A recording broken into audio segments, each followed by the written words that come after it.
एक बड़ी जरूरत है और बड़ी जरूरत है एकजुटता की और आगे इस राजनीतिक माहौल में अपना वर्चस्व यानी ढूंढने की, दिखाने की। जवानों को, अपने सैनिकों को खोलकर पॉलिटिकल सिस्टम के अंदर एंटर करना चाहिए, खुलकर। पहले हम अपने आप को रोकते थे, अभी हम नहीं रुकेंगे। अभी जिसको भी जहां पर भी मौका मिलता है, चाहे पंचायत हो, चाहे डिस्ट्रिक्ट हो, चाहे कहीं पर भी हो, दे मस्ट कम फॉरवर्ड और पार्टिसिपेट अगर उनमें मन कर। वो शपथ हमने खा रखी देश को बचाने की। बाहरी ताकतों से तो हम बचा देते हैं इस देश को, लेकिन अंदर तो जो बैठे हुए काले राक्षस हैं देश की संसद में बैठे, उनसे कौन बचाएगा।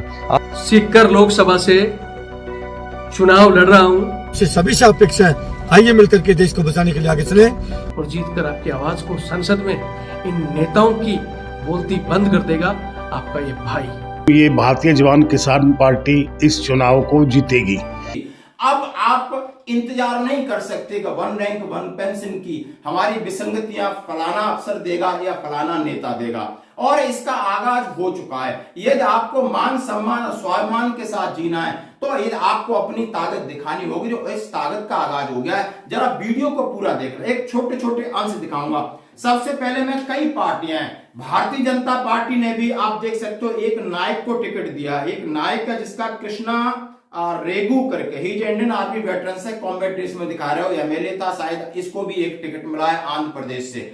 और कांग्रेस ने रामनाथ सिकरवार को आगरा के पास एक उनका कंस्टिट्यूएंसी, वहां से टिकट दिया है। और आप समझ सकते हो कि भारतीय जवान किसान पार्टी आप देख सकते हो सुंदर पहलवान जी दिल्ली से लड़ रहे हैं, जो कि सैनिक के अध्यक्ष हैं दिल्ली वेटरन्स के।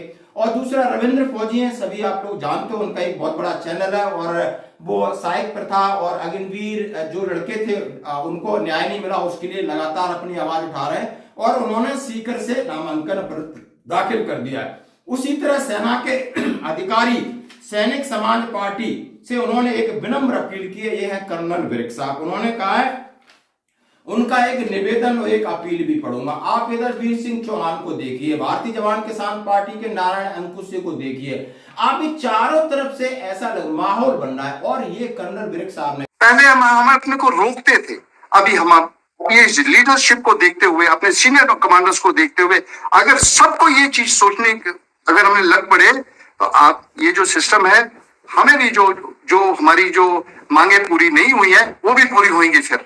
और ये एम्पावरमेंट के लिए ना कि हम अपना ही भला करेंगे, जिस तरीके से हमें काम करना आता है हम अपने इलाके के अंदर भी काम करके दिखा सकते हैं, क्योंकि फिर अभी हम सोच लेंगे कि yes we will also get into political system, क्योंकि पावर इनके पास है। कि मेरा एक्सपीरियंस है कि अब आपको राजनीतिक इसमें कूदना पड़ेगा, क्योंकि राजनेताओं का आपने देख लिया, इनका कोई धर्म नहीं है, राजनीति का कोई धर्म नहीं है, और जिसको जिस तरीके से कुर्सी चाहिए, कब किससे दुश्मनी हो जाए, कब किससे दोस्ती हो जाए, कब कौन सा सगा हो जाए, कौन किसको ठग रहा है, सब चल रहा है, साम दाम दंड भेद इसमें चल रहा है। और इसके लिए आपको थोड़ा होशियार होना पड़ेगा, आपको थोड़ा सा इसमें घुसना पड़ेगा। आप ये मत सोचिए कि हम साफ स्वच्छ दामन के साथ राजनीति कर पाए तो बड़ा मुश्किल है, क्योंकि राजनीति एक बड़ा अजीब सा खेल है। यहाँ पर कोई किस कस्में वादे चलते रहते हैं और अपना एक तरीका होता है।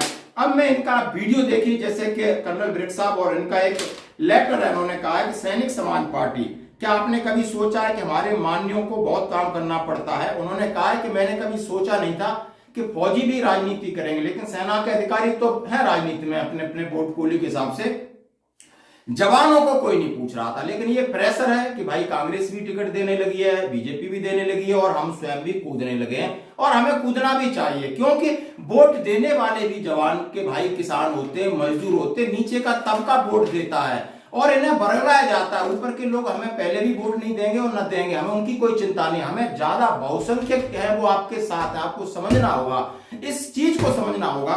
और उन्होंने लिखा है कि चमत्कारों में विश्वास नहीं करें, केवल और केवल अपने कर्मों में विश्वास करें। एक ही प्रक्रिया को बार बार करने से परिणाम नहीं बदलते। उन्होंने कहा है परिणाम बदलने के लिए प्रक्रिया को बदलनी है, बेहतर कामकाज के लिए संसदीय लोकतंत्र को बदलकर जन लोकतंत्र की स्थापना करनी होगी, तभी बदलाव आएगा। और यह सब आप और आपके वोट पर निर्भर करता है। एक शक्तिशाली और आत्मनिर्भर राष्ट्र निर्माण के लिए, भारतवर्ष के आर्थिक, सामाजिक और मानसिक विकास के लिए, संसदीय लोकतंत्र की जगह जन लोकतंत्र की स्थापना के लिए आगामी विधानसभा और लोकसभा चुनाव में सैनिक समाज पार्टी के अपने प्रत्याशियों को अमूल्य वोट दे करके एक सच्चे नागरिक की भूमिका निभाएं। भ्रष्टाचार मुक्ति का एक ही मंत्र, जन लोकतंत्र और जन लोकतंत्र। हर जन सैनिक, हर घर सैनिक, मिलकर बोलो हम सब सैनिक। निवेदक सैनिक समाज पार्टी के समस्त सदस्य और समर्थक गण, आप इनका मूल मंत्र पढ़ लीजिए, आप इनका वीडियो भी देख सकते हैं। ऑफिसर्स, हाई रैंकिंग ऑफिसर्स हमारे लिए ये गॉडफादर है। जो भी हमारा एक चीफ बन गया या आर्मी कमांडर बन गया, मैं कहूंगा कोर कमांडर भी बन गया, अरे यार हम तो ब्रिगेड कमांडर की भी और अपने कमांडिंग ऑफिसर्स की भी जवान जो ऐसे समझते हैं कि यही हमारे गॉडफादर्स हैं। जवान जो नीचे वाले हैं, हम लोग ऐसे समझते हैं कि ये बेस्ट हैं इस सिस्टम के अंदर। लेकिन जब ये इस ओहदे वाले, इस सीनियर ओहदे वाले जो लोग हैं, एक एकदम से पॉलिटिकल सिस्टम के अंदर ये खींचे चले जाते हैं या इनको कोई खींच लेता है, उससे क्या होता है, ऑन ग्राउंड के ऊपर जो कमांड कंट्रोल जो सिस्टम है हमारे पर, एक जो फौजी जो बंदा अपने आप को अपॉलिटिकल ऑर्गेनाइजेशन में समझता था कि हमें कोई पॉलिटिकल सिस्टम से कोई लेना देना नहीं है, हमें तो सीधा अपने काम से मतलब है। नो, उससे क्या होता है कि जो सीनियर ऑफिसर्स, क्योंकि इतने सालों से उन्होंने लगातार कमांड एंड कंट्रोल में होते हैं, तो अब आइए हम आगे थोड़ा सुरेंद्र पहलवान जी हैं जो दिल्ली किसी सीट से लड़ रहे हैं, आप उनकी आप देख सकते हो, उन्होंने भी अपना प्रचार शुरू कर दिया है और कहीं आप किसी पत्रकार को अपना इंटरव्यू दे रहे हैं कि नहीं, समाज में जो गंदगी उसको आप फौजी ही साफ कर सकते हैं।